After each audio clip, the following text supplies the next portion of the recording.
Otto von Bismarck once said, "Never fight with Russian. Under every stratagem, they answer unpredictable stupidity." It's funny how general observations from over a century ago manifest themselves in the modern world. Hey guys, welcome back to Coffee and Current Events. Today we have another Ukraine update for you guys. Today we're going to be discussing Russia's tragic withdrawal from the city of Kherson. For months we've been hearing about the Ukrainians' Kherson counteroffensive and how they're going to storm Kherson. And frankly, I think the media was prepping us for a blitzkrieg offensive. However, almost off the jump, it became quite clear that Ukraine cannot just storm Kherson the way the media was presenting it. And this was alluded to by the Ukrainian government, as they basically said it would be a slow, grinding, attritional campaign to wear the Russians down. And while many pro-Russian sources may have thought that was simply a Ukrainian PR stunt, it wasn't, because it actually worked. Russia's war in Ukraine is getting worse and worse as the time progresses. What was supposed to be a glorious campaign of conquest has turned to a seemingly endless 8-month rout. And Russia has been experiencing defeat after defeat after defeat. Just when you think things couldn't get worse for them, it gets much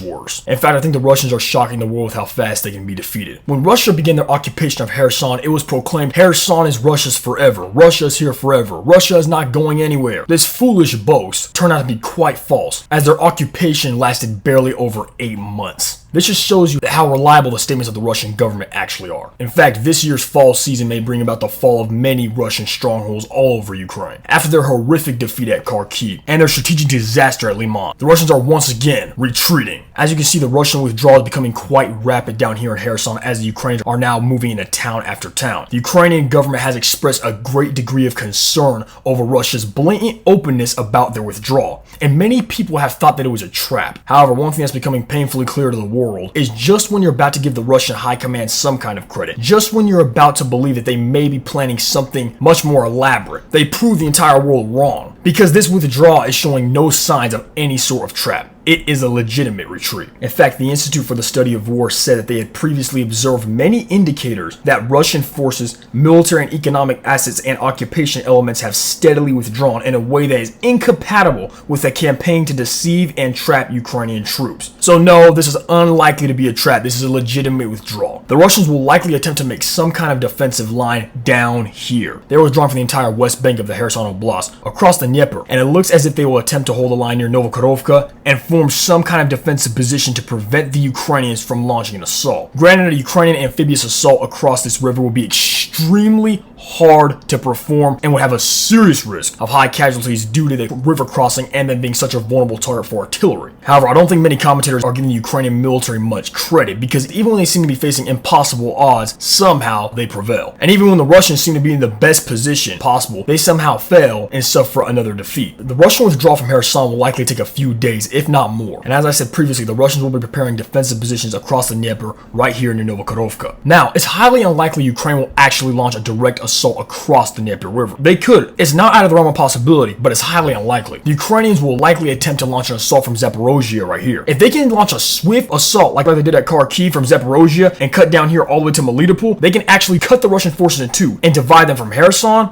all the way up here near Donbass. This could put the Russians in a strategic encirclement and force them to withdraw from the entirety of the Kherson Oblast, and making a Ukrainian assault on Crimea much more likely. Either way, the upcoming weeks and this winter will be very deciding factors in the Ukraine war. That's all I have for you guys today. Be sure to subscribe to this channel and hit that notification bell. That way you're not missing out on a single update we have coming at you guys. God bless, and I'll catch you guys next time.